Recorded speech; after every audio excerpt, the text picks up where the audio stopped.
And I just wanted to start by saying thank you for coming out on this very snowy Saturday evening to our event, Immobility in the Afro-imaginary. Do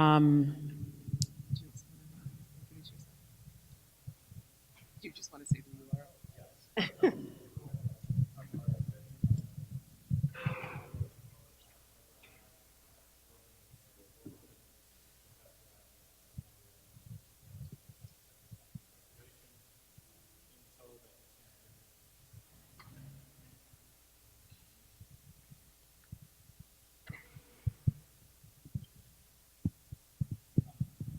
Now can you hear me? Oh, do I need to say that again? Okay. I'm Mario Gooden, co-director of the Global Africa Lab at Columbia University, where I also teach architectural design and history. Yeah, and so this evening's conversation with, I think, an exceptional group of creators who are working across multiple disciplinaries actually is a response to a masterclass. It's the end of a day-long masterclass. Our participants are here this evening with students in the fields that address the built environment. And thinking about particularly New York City, questions of mobility, racism, access, protest, and resistance. And the masterclass is actually, it's called New York Exchange, and it's one of several that have actually been held around the,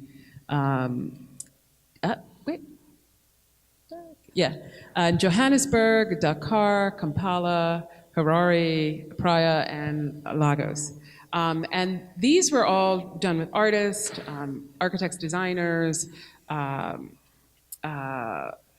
curators, a number of different people who have basically done precisely this, to have a class with students to talk about questions of mobility, and also meeting, holding a kind of public event to discuss these more widely. This will all culminate in an exhibition called This Is Not a Refugee Camp that is being organized by Mpoma Tsipa, who is a professor at Wits University in Johannesburg and also the curator of Studio X Johannesburg for us at Columbia, and Andreas Lepek, who is a professor in Munich and also a former curator at Museum of Modern Art here. And so Mario and I will be doing a project specifically around this question of immobility and the Afro-imaginary, but we wanted to sort of open it up to a wider public discussion. In 2015, I mean, part of how this got started, this is an ongoing conversation actually with Mpo, Kelly Jones, who's a curator and a colleague at Columbia, she's an art historian, Paul Goodwin, who is also a curator in London and an educator, Donna Wabira, who's a curator artist in Harare, and we've held this conversation here in New York, Johannesburg, Harare, about this kind of question of the Afro-imaginary. And we wanted to couple it with this question of mobility or immobility, precisely because we started to think about the protests that happened with Black Lives Matter, and the ways in which those protests actually shut down mobility within the city, to basically make visible the ways in which Black life was actually being made immobile, often by the violence of police and a host of other kind of structural questions. And the protests often would say shut the system down or shut it down. They meant the police, they meant incarceration, but they also meant all of the arteries of global capital that make cities like New York actually act and function. No justice, no peace, a common cry, of that, was implicating all of these institutions, but those institutions have physical properties in terms of where they're housed and how they work. The system is not just conceptual, it's real and it's lived, and people experience it on a daily basis. But the other thing that kind of got us interested in maybe the questions of mobility and mobility was to think about the ways in which this idea, particularly within the United States, that the ability to come and move freely, to travel across the plains, you know, the Europeans that were coming and moving westward, the railroad, then the highway system, you know, was predicated on this idea of freedom of movement. But nonetheless, when you look at urban renewal around cities around the country, transportation routes were used to deliberately destroy Black communities. So much so, this was a quote that was from a Huffington Post article about a lobbyist of the period in the 1950s that said, quote, and I'm going to unfortunately use the N-word, so, urban interstates would give them a good opportunity to get rid of the local nigger town, basically. So that's the degree to which, you know, this idea of mobility, you know, the interstate freeway system, you know, that's so heralded and mythologized, even though now it's falling apart as infrastructure, was also a deliberate way in which Black communities that had thrived, even under segregation, were then torn apart and destroyed. So we were interested in the ways in which a kind of curious reclamation was happening of these arteries through Black Lives Matter's protest. And so that's why we became interested in this question of the immobility and then thinking through the question of the Afro-imaginary. Yeah, so this morning, and for all of these sites of exchange, as Mabel mentioned, Lagos, Kampala, Praia, Dakar. The exchange consists of two parts. One is the master class, as Mabel mentioned. We had our master class this morning from 10 until about 4:30 this afternoon, and then the event this evening.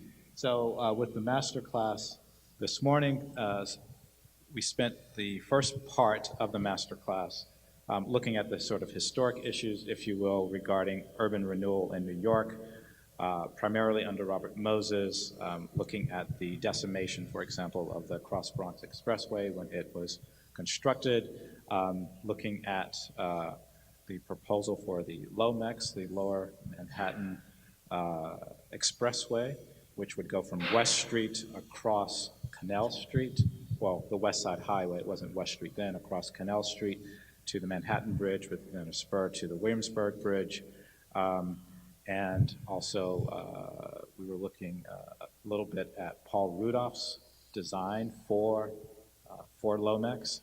And then in the afternoon, we looked at sort of three sites. And I should say one of those sites was not only about sort of infrastructure, but also about gentrification and redevelopment.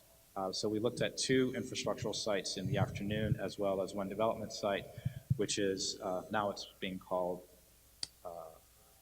keep getting this wrong, Pacific Place, or Pacific Parks, but everyone else knows it as Atlantic Yards. They surreptitiously changed the name a few years ago. You know, so, but you can still find Atlantic Yards on the internet. So what we had the students do is for just a couple of hours, and this was a very sort of low-tech sort of exercise, is we constructed collages regarding the Afro-imaginary, thinking about or projecting what these spaces could be in the future in terms of a new condition, whether or not it was a kind of utopian condition or a condition that is, okay, so help me with this phrase. I think Elisa came up with the Afro-eco-utopia. But we wanted the students to kind of, and this was not about Afrofuturism, but actually about the Afro-imaginary. So one site, what you're seeing here, right, here we go. This is one of the collages, which may not be recognizable, but this is actually Pacific Center. This is in front of the Barclays. This is at Flatbush and Pacific, or Flatbush and Atlantic, where the students were reimagining this as a kind of layered city, but a layered city which then really became about the kind of environmental response. I'm paraphrasing everything that they said earlier to the site. But just to give you some sense of the work that was produced in a very short period of time. Another group looked at the site of the Brooklyn Bridge, which was on November 4th, 2014. The Brooklyn Bridge was one of the sites which was shut down during the Eric Gardner protests, Black Lives Matter. So that as a kind of poignant site, and reimagining that in a kind of surreal way in relationship to the NYCHA housing, which is just to the northeast, that you see there. And thinking they wanted to sort of maintain, some of the transport, but also then to kind of reimagine, if you will, in terms of scale and the kind of surreal conditions of what that might be. And then the final site was actually the Lomax site at the intersection, or near the intersection of the Holland Tunnel and West Street. Here, thinking about how one sort of reveals, how the city might be hidden, but then a kind of surgical maneuvers to reveal, and then makes sort of surgical incisions and sort of surgical interventions, if you will, sort of into the city. Yeah, so that gives you, some sense of the work that was produced and the discussions that we had this morning. And as I mentioned, similar discussions, not necessarily using the same techniques, but similar discussions happen in a number of places. Give you a sense of what was going on in Kampala, what was going on in Lagos, from some of the discussions earlier.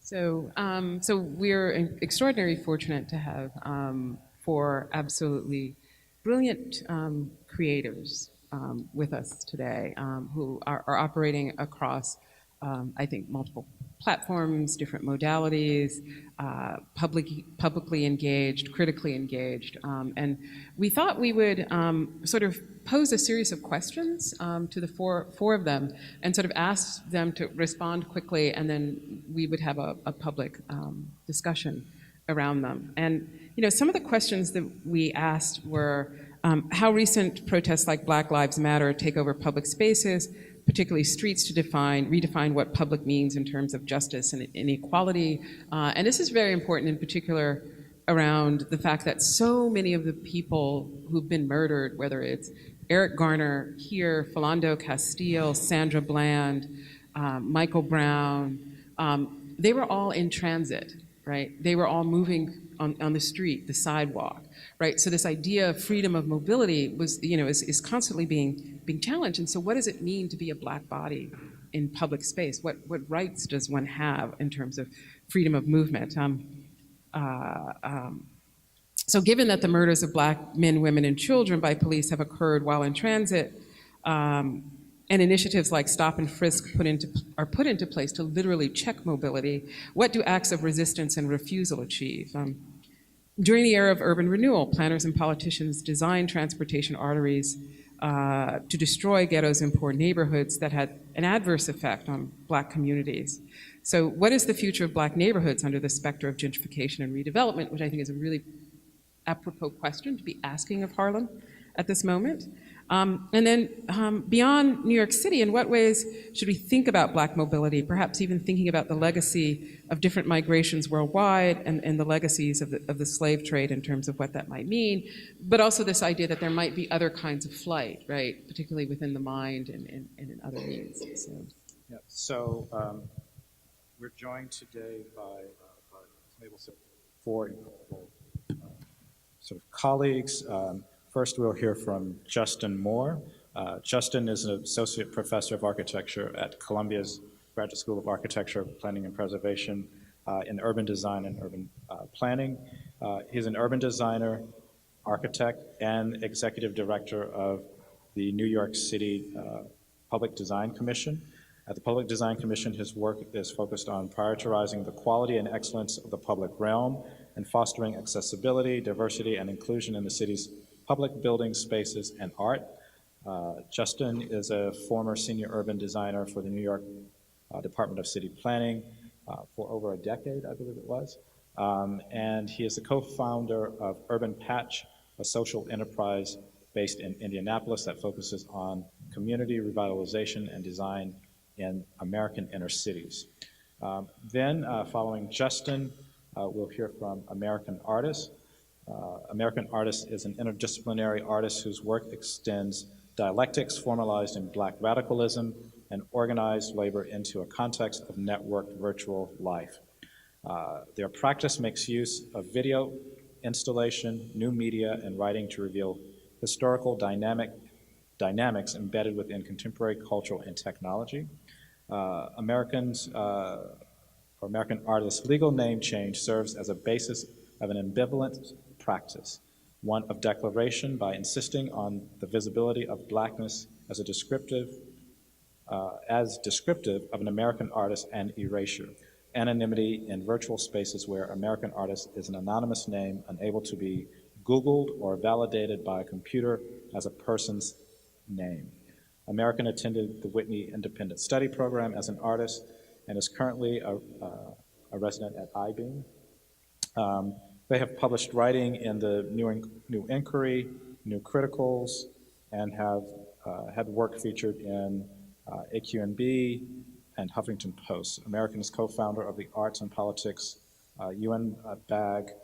His current show, Black Gooey Universe, is on view at Housing in Brooklyn.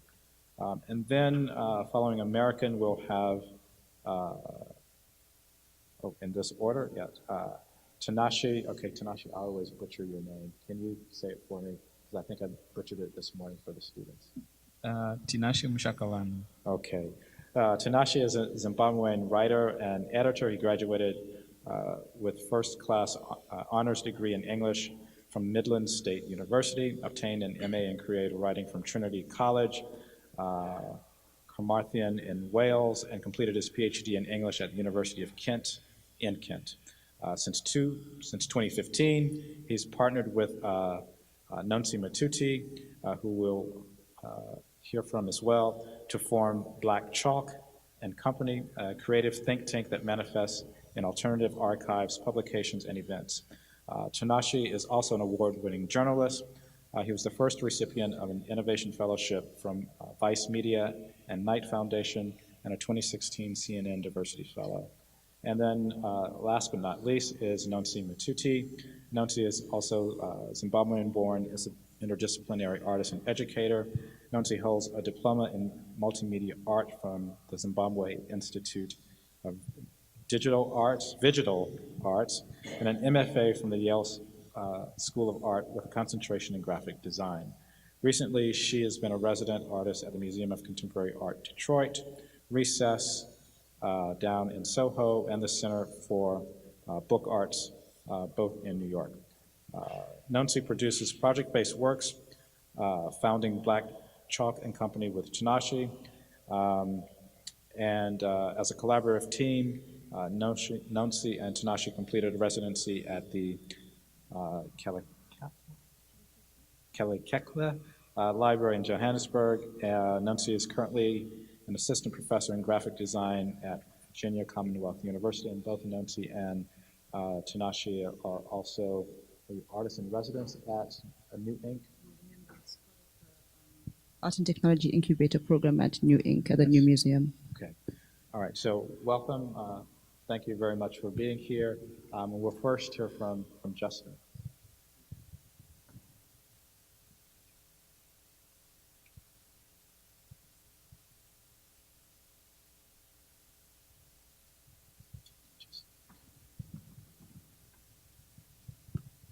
All right, good evening.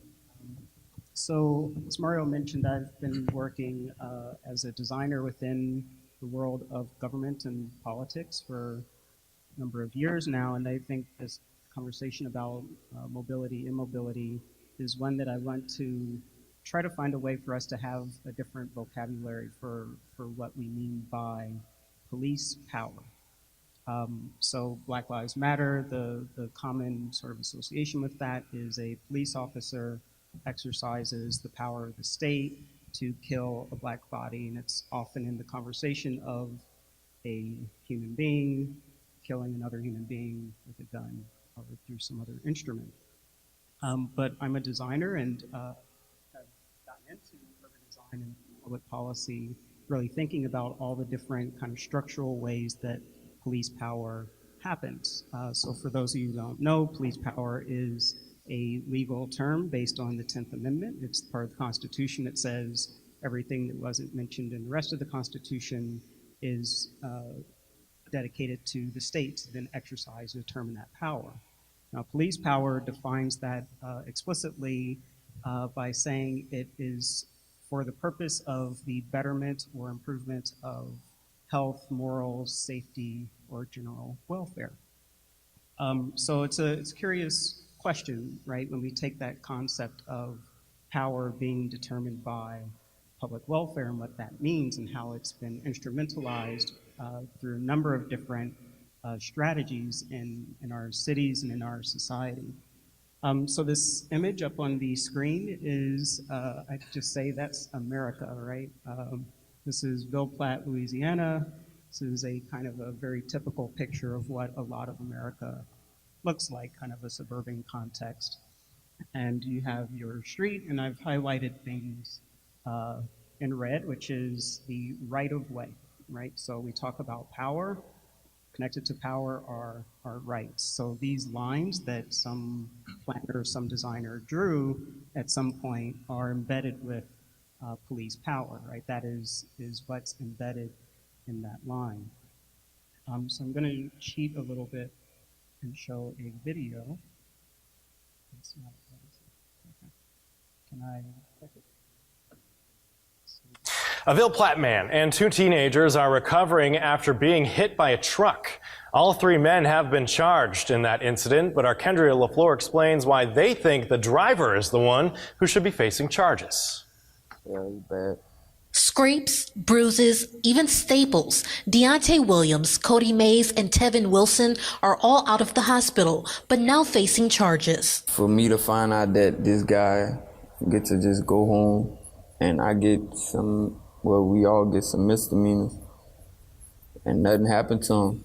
I'm upset about the situation. The crash happened here in a neighborhood around 8 o'clock Tuesday night. I just wake up, my cousin telling me, don't get up, don't get up. And I was just full of blood. When I wake up, I don't see nobody with no truck there. I don't see nothing but the ambulance leaving with me. Police say they were in the wrong for being in the roadway and not wearing reflective gear, all misdemeanor charges. But they argue the driver was at fault. Me and him was walking on the road, but on the side, and him and my cousin was walking in the grass. So he must have had his lights off, and he must have been going pretty fast. It just hit all three of us. Police say there was no indication or signs of alcohol on the driver. Williams says he and his friends are hoping their charges are dropped. I guess the law got to work in his own way. In Ville Platte, Kendria LaFleur, KATC TV3. So that's America, right? So the right-of-way or public space has been designed so that someone with a vehicle, with a truck, has the right to be there. Someone walking has to go out of their way to perform their right to be in the space, right? And so these are decisions that are embedded within our politics, they're embedded within our power structures, but they're also embedded in design. So the lines that I kind of drew on there, right, there's a designer, a planner, that, and viewed within that line are all these different structures that we have to take a different kind of responsibility for, right? So these young men that were injured by the state happened in a very different way than the typical protest that we see from the injury by the state, you know, vis-a-vis a police officer.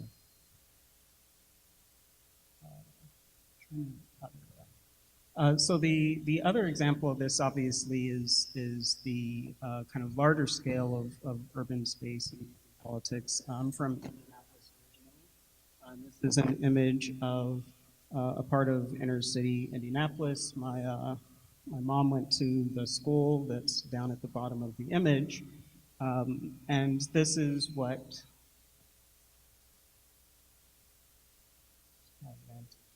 Sorry? Oh. Okay, so this is what happened, obviously, right? So before and after. So the highways kind of tearing through that community had a number of different effects. I'll just advance through these quickly.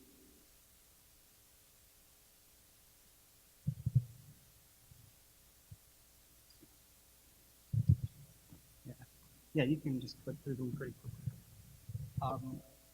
And so the next set of images, we keep clicking through, show that over time, the kind of the violence of this road cutting through that community over time degraded a number of conditions connected with economic conditions in that community. You can keep going.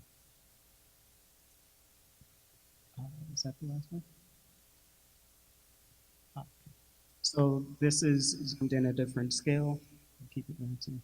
So these communities, right, the highway that's a few blocks off, right, has a different effect at this scale where the individual homes, the community is literally being sort of vacated over time with vacancy, higher crime, and eventually the city and state removing these properties as well. Right? They often call it blight removal. And so the impact of this is something that obviously has a huge effect, but what I wanted to highlight with these images is that this is also police power, right? The ability for the city or state to say that these homes that brown people happen to live in are in a certain state of condition that is a detriment to our city is a form of police power. The decision to cut through the highway, to take away people's homes and property are all based on that same premise of the law. And those are decisions that are translated into lines, they're translated into policies, and they're translated into design.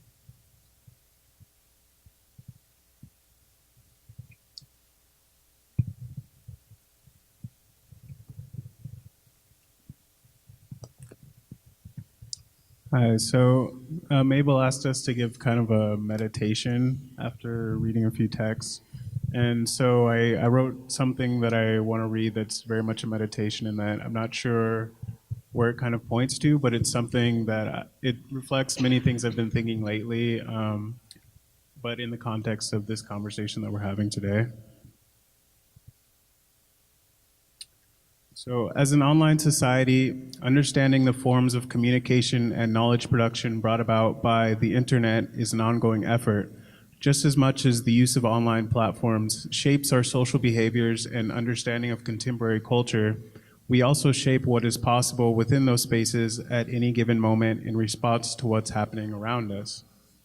Just because the internet and devices we use to engage with it are human-made doesn't mean that we understand the nuances of their affect on our daily lives. Google and phone companies once collected excess data arbitrarily, not quite understanding how they might use it or monetize it as they do now. Sometimes the tools we developed are much more grand than we are equipped to understand at the moment they are made. I've become very interested in the way our socialization around online space has changed within the last decade as it has become commonplace, but also the way in which our online interaction and our real-world political struggles have put pressure on our need to understand what being a networked society means and to shape what it is capable of meaning. This is very much represented by movements such as hashtag Black Lives Matter. Prior to Arab Spring protests in 2010, there was no mass organizing of people through the internet at this scale. The end of the aughts was the first decade in which this technology was ubiquitous enough for such a phenomenon to occur. In a way, this potentiality was expected for those optimists who hold steadfast to a dream of democracy in virtual space. But considering the way net space has been co-opted and manipulated in the years following, it almost seems naive to have ever hoped for a democratic internet to occur. In the years prior to the 2016 general election, internet theorists coined terms such as echo chamber and filter bubble to describe the effect brought on by social media-based algorithms that cater content fitting your political leanings and personal interests to your feed. Content that the algorithm perceives as challenging to your beliefs is not shown to you. By only showing content that elicits a positive chemical response from your brain, you are conditioned to return to the site in the future. A bit like anthropologists, those who theorize the internet await the social consequences of networked life to analyze them and reverse engineer an answer as to why we feel about virtual space the way that we do. Directly after the 2017 presidential inauguration, the term normalization poured from every corner of my feed to explain how the persistence and acceptance of our president's image in the media would introduce fatigue to those criticizing the results of the election and essentially make media consumers more palatable to previously intolerable ideas he might enforce in the years ahead. This was followed by accusations of fake news from the right to defame liberal news sources that made any claims contrary to what the president insisted was true. It was followed by the revelation that bots developed in Russia do in fact produce fake news to ferment debates between people on the left and right to increase traffic to popular social media platforms. I most recently heard about this happening directly after the Stoneman Douglas High School shooting, where bots overtook Twitter threads with falsely polarizing claims in order to increase traffic from users on both sides of the debate on gun control. In one of the essays we read prior to this, called Obstruction for Justice, the author uses the term circulation struggle to describe a type of protest that is an intentional disruption, not merely a demonstration, but rather an event that interrupts the flow of goods, people, and capital. I'm interested in the way our political moment influences how we use online space and how that shapes the way it ultimately develops. I want to think about what is possible in a system that we cannot predict, one that is always responding to us in unexpected ways. Do our online networks reflect our city streets? Are they locations we can crowd in order to bring about predetermined consequences, or are they merely abstract systems that are out of our control?